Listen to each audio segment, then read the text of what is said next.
Praise the Lord and good morning, everybody. Praise the Lord, सभी को सुप्रभात। I believe this morning is a morning of new opportunities. और मेरा विश्वास है आज की सुबह नए मौकों की सुबह है। And you have sacrificially given your time to connect with God this morning. और बलिदान रूपी तौर से आपने समय दिया है कि आप प्रभु से जुड़ सके। I believe this manna is for you. और मेरा विश्वास है कि ये जो मन्ना है वो आपके लिए है। When Israel walked out of Egypt, जब इज़राइल मिस्र से बाहर निकला, they carried more than just gold and silver. सोने चांदी से कई ज्यादा चीजें वो लेकर आए। They carried more than the spoil of the oppressors. जो उनको सताने वाले थे उनके लूट से ज्यादा चीजें वो लेकर आए। What they carried was a slave mentality. जो वो अपने साथ लेकर आए वो है गुलामों वाली सोच। Because you see, they were 430 years in captivity. क्योंकि हमें पता है कि 430 साल वो गुलामी में थे। The systems of Egypt had shaped how they viewed provision. और मिस्र की पद्धत ने उनकी सोच को बदल दिया था कि प्रबंधों को वो कैसे देखते हैं। Because I believe they got some salary, they got some things from the Egyptian taskmasters, and for them that was provision. क्योंकि वो जहाँ पे मेहनत कर रहे थे तो मिस्र के जो स्वामियों से उन्हें पगार मिलती थी, तो उनकी एक मन धारणा बन गई थी प्रबंधों को लेकर। Many times the environment that you live in shapes not only the way you live, it also shapes your mentality, your way of thinking. और बहुत सी बार जिस वातावरण में आप रहते हैं वो सिर्फ आपके जीवन शैली को ही नहीं पर आपकी सोच पर भी असर डालता है। So though their bodies had left Egypt, yet their minds were still in Egypt. और इसीलिए भले इजरायली लोगों के शरीरों ने तो मिस्र को छोड़ दिया पर उनका मन अब भी मिस्र में ही रह गया था। Can you imagine that? I'll say that again. Though they had physically come out of Egypt, their minds were still in Egypt. शारीरिक तौर से तो उन्होंने मिस्र छोड़ दिया था पर बाहर आने के बाद भी उनका मन मिस्र में लगा था। Let me show this to you in Exodus chapter 17 and verse 3. आइए हम पढ़ेंगे निर्गमन की किताब 17:3। They complained to Moses. और वो मूसा से शिकायत करते हैं। When the water ran out, when they were in a difficult situation, it says the people thirsted there for water. The people complained against Moses and said, "Why is it that you've brought us out of Egypt to kill us and our children and our livestock with thirst?" और वचन कहता है कि फिर वहाँ लोगों को पानी की प्यास लगी, तब वे यह कहकर मूसा पर शिकायत करने लगे, तू हमें बाल बच्चों और पशुओं समेत प्यासा मारने के लिए मिस्र से बाहर लेकर आया है। So when the difficulty came, they didn't look towards God, they didn't look up, they looked back. जब आफत आई तो उन्होंने प्रभु की ओर नहीं देखा, वो पीछे मुड़कर देख रहे थे। Instead of looking up, they're looking back. इसके बजाय कि वो परमेश्वर को देखे, वो पीछे अपने गुजरे कल को देख रहे थे। This is the language of a person. This is the language of a heart that has forgotten God. और ये एक ऐसे व्यक्ति की भाषा होती है जो परमेश्वर को भूल चुका है। Many believers, they discover in difficult seasons that their confidence has shifted quietly from God into something else. और बहुत से विश्वासों को पता लगता है कि जब मुसीबतें और आफतें आती हैं, तब उस समय उनका विश्वास परमेश्वर से हट गया है। They discover that उन्हें वो समझ में आती है their बात confidence was never really in God. कि उनका आत्मविश्वास, उनका भरोसा कभी परमेश्वर पर नहीं था। It was in a salary, it was in a business, it was in a portfolio, in an investment, and nothing wrong with that. उनका भरोसा उनकी पगार पर, उनकी नौकरी पर, उनके इन्वेस्टमेंट पे था, उसमें कुछ गलत नहीं है। Nothing wrong in having good investments and things like that. अगर आपकी अच्छी इन्वेस्टमेंट है, इसमें कोई गलत बात नहीं है। But the change and the danger is this. पर बदलाव और खतरा ये है When you start treating God's gift and blessings as substitutes for God Himself. जब आपको लगता है कि परमेश्वर से जो हमें आशीषें और तोहफे मिली हैं, वही चीजें परमेश्वर की जगह आपके जीवन में ले लेती हैं। Go with me to Hebrews 12 and verse 27. आइए हम अपनी बाइबल खोलें, इब्रानी की किताब 12:27। Scripture says, "Yet once more indicates the removal of those things that are being shaken." और वचन कहता है कि और एक बार वो उन बातों को दिखाता है जो हिलाई गई है और हटाई जा रही है। As of things that are made, that the things which cannot be shaken may remain. और वचन कहता है कि जो बातें हटाई नहीं जाती, हिलाई नहीं जा सकती है, वो टिकी रहें।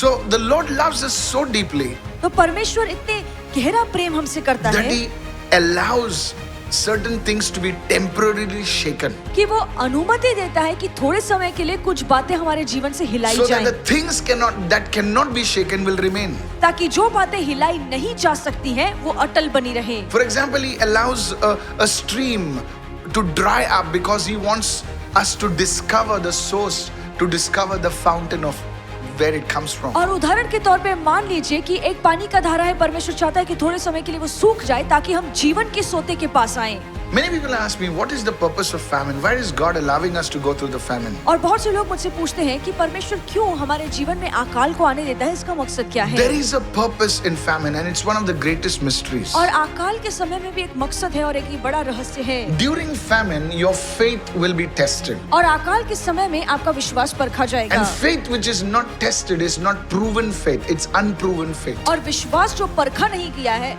वो विश्वास साबित नहीं किया गया है।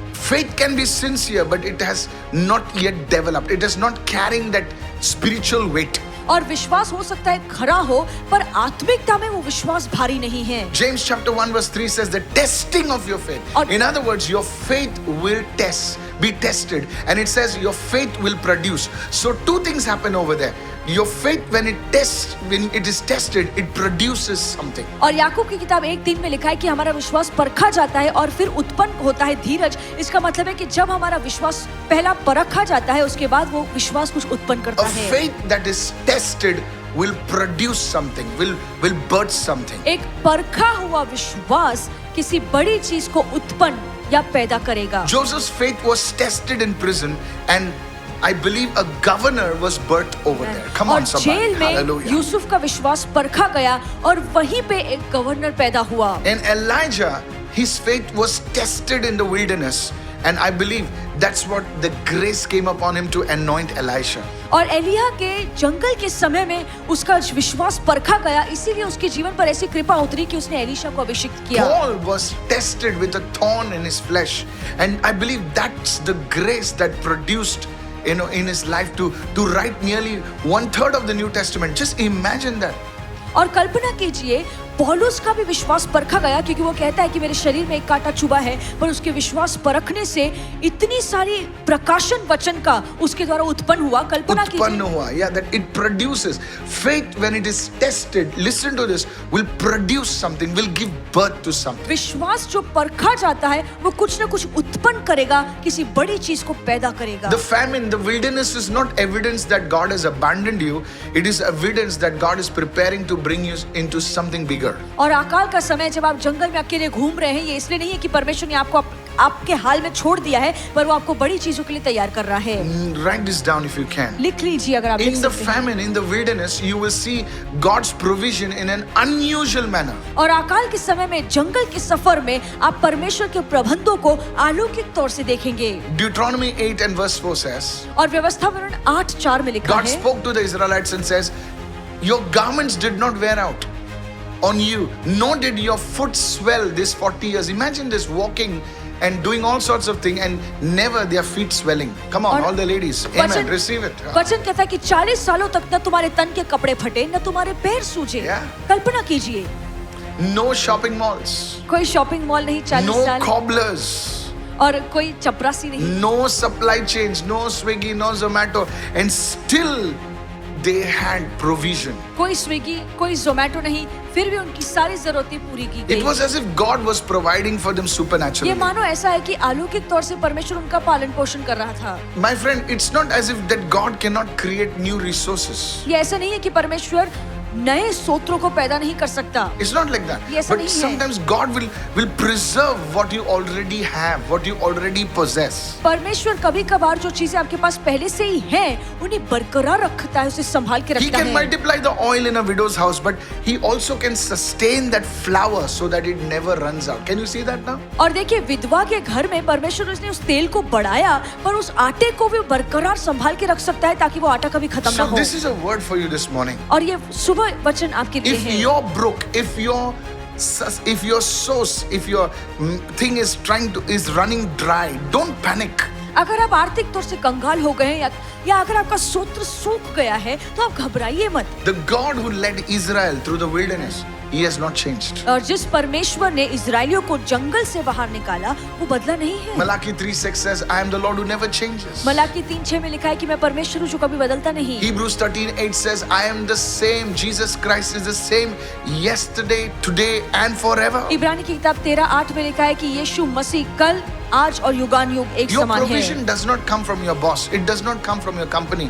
it comes from the Lord. आपके प्रबंध आपकी नौकरी से, आपके बॉस से, आपकी कंपनी से नहीं आते, पर परमेश्वर से आते हैं। God alone is the source. परमेश्वर ही एकमात्र हमारा स्रोत And when है, that source remains, और जब तक वो स्रोत बरकरार बना रहेगा, your future will be secure. आमेन, आपका भविष्य सुरक्षित है। Your future is secure. आपका भविष्य सुनहरा और Let me सुरक्षित pray है। with you this morning. आज सुबह आपके साथ प्रार्थना Let's करूंगा। pray right now. आइए प्रार्थना Pray these करें prayer points with me. Say, Father, let my confidence rest in you alone. और कहिए, पिता मेरा भरोसा सिर्फ आप पर बना रहे। Shake everything, Lord, that competes with your lordship. Remove those things from my life. Come on, begin to pray. प्रभु, हर वो चीज जिसने आपकी प्रभुता मेरे जीवन में ले ली है, प्रभु वो मेरे जीवन से चीजें हटाई जाएं। Establish me, O God, आमेन। प्रभु मुझे स्थापित कर upon the rock that cannot be moved. उस चट्टान पर जो कभी हटाई या हिलाई Lift नहीं your जा hands, that सकती। grace is coming upon you. अपने हाथों को उठाइए, वो कृपा That आप पर आ favor रही is है, coming upon वो you. अनुग्रह आप पर उतर रहा है। Today, the Lord will do something special for you. और परमेश्वर आज कुछ खास आपके लिए करने वाला है। Say with me, Lord, in every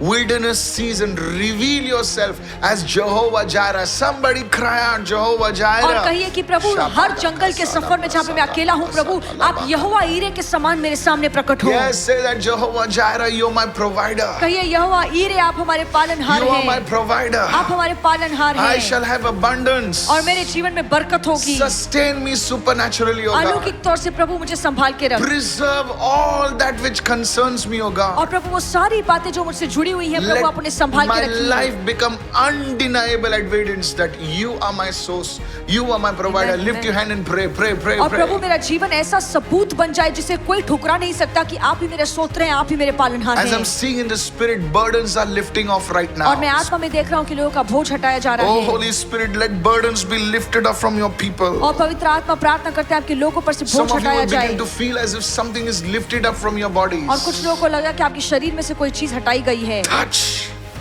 Prabhu in ने Jesus' name. झूले प्रभु यीशु के नाम में। Amen amen. and amen. Amen. Write to me, people, and I want to hear your testimonies. मैं आपकी गवाहियाँ सुनना चाहता हूँ, मैं लिख कर How भेजिए। God is blessing you through this morning devotion. कैसे परमेश्वर इस मॉर्निंग डिवोशन के द्वारा आपको आशीर्वादित कर रहा You know, है। share this with somebody. Tell them, Pastor Michael is there sharing the word in the morning devotion, and we have prayers.